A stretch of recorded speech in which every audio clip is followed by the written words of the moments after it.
Merci, Tidjane Sall de la République des Valeurs. Nous sommes tous là aujourd'hui devant le Conseil constitutionnel. Comme chez nous, le Conseil constitutionnel a été toujours le dernier rempart des États. Le dernier rempart qui permet de contrôler n'importe quelle autorité dans n'importe quel pays.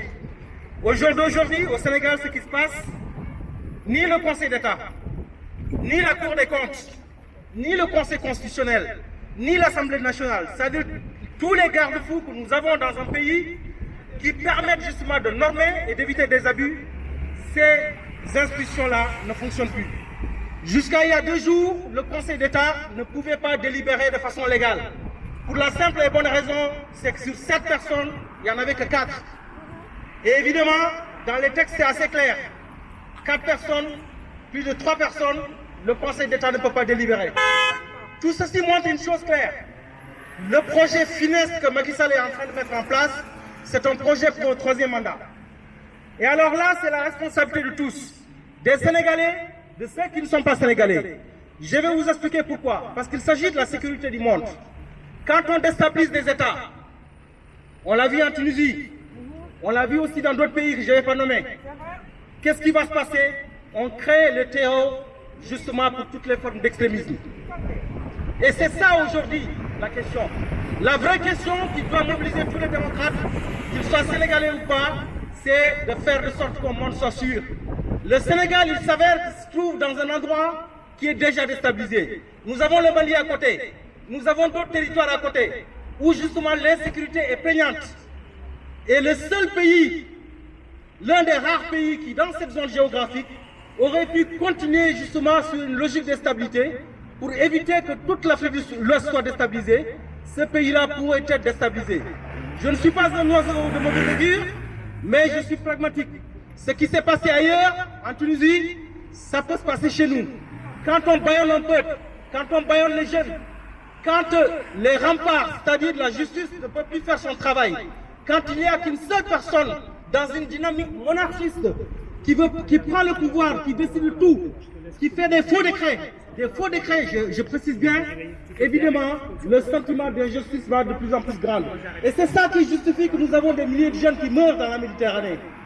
C'est ça qui a justifié aussi que nous avons perdu déjà 14 jeunes au mois de mars dernier. Et tout ça, c'est des signes, et c'est des signes avant-coureurs que nous avons vus dans d'autres pays. Et si aujourd'hui, les démocrates du monde, les institutions françaises, allemandes, africaines et ailleurs, si on ne réagit pas, ce qui risque de se passer, c'est qu'on va déstabiliser l'Afrique de l'Ouest. Pour la simple et bonne raison, c'est qu'on a un homme qui veut coûte que coûte prendre le 3e mandat. Oui, évidemment, il a des moyens de négocier. Je vous donnerai le contrat, à vous les grands groupes. Je l'ai dit l'autre fois, 25% de notre PIB aujourd'hui est contrôlé par des groupes français qui sont au 440. Mais ce qui se passe, c'est que demain, il risque de ne pas y avoir un marché. Quand c'est instable, quand il y a une insécurité, il n'y aura pas de marché. On ne pourra pas aller faire... on ne pourra pas avoir un retour sur investissement. Et c'est ça qui se passe. Et ce qui se passera au Sénégal, évidemment, ça touchera aussi le monde entier. Ça touchera l'Europe. Parce que quand l'Afrique de l'Ouest est déstabilisée, le monde va être déstabilisé. Quand le Maghreb a été déstabilisé, le monde a été déstabilisé. C'est juste un début au jour d'aujourd'hui. On est là, et partout où les Sénégalais sont, partout où les démocrates sont, qu'ils soient Sénégalais ou pas, on doit justement être capable de se donner la main pour empêcher justement qu'on déstabilise l'Afrique de l'Ouest. Et je précise, l'Afrique de l'Ouest, parce qu'en déstabilisant le Sénégal demain, on va laisser la porte ouverte à toutes les formes d'extrémisme. Tout ça pour la volonté d'un seul homme, et cet homme-là, c'est Macky Sall. Le Conseil constitutionnel, c'est ça qui justifie aujourd'hui notre présence ici devant vous.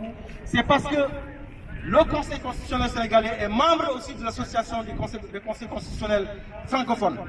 Vous avez une responsabilité, vous avez un devoir. Tous les démocrates, toutes les institutions, tous les États ont une responsabilité d'empêcher et de faire barrage au jour d'aujourd'hui à ce que Macky Sall est en train de faire au Sénégal. Je vous remercie. Voilà, je vous informe qu'à 16h30, ils sont partis déposer le mémorandum parce qu'ils quittent à 16h30 leur bureau. Donc, ils nous ont promis une réponse. Ils nous ont dit qu'ils vont prendre notre texte et que le mémorandum que nous avons tous écrit ici, les parties prenantes, et qui vont répondre à ce papier-là. Donc c'est ce que nous disions, on espère que les pairs de notre Cour constitutionnelle au Sénégal, on va leur répondre, mais par l'intermédiaire d'une Cour constitutionnelle internationale, notamment celle des francophones, qui répondra à nos doléances par rapport aux documents qu'on leur a remis. Donc voilà, les amis, ceux qui veulent continuer peuvent prendre la parole en attendant qu'ils reviennent. Alors, la parole à notre ami Malik Youm, secrétaire général.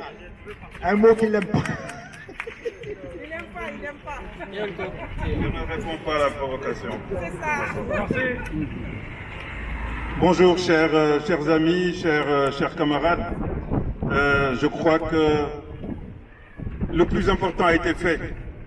C'est d'attirer l'attention de la communauté nationale et aujourd'hui l'attention de la communauté internationale sur une situation qui est en train de se passer dans notre pays, le Sénégal, jadis reconnu comme étant un pays démocratique, comme un îlot de démocratie, un îlot de respect des droits de l'homme.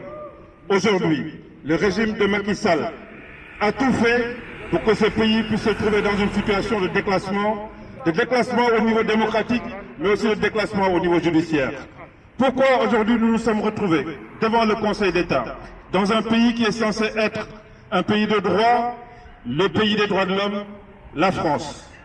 Parce que tout simplement, il y a un pays qui s'appelle le Sénégal, avec qui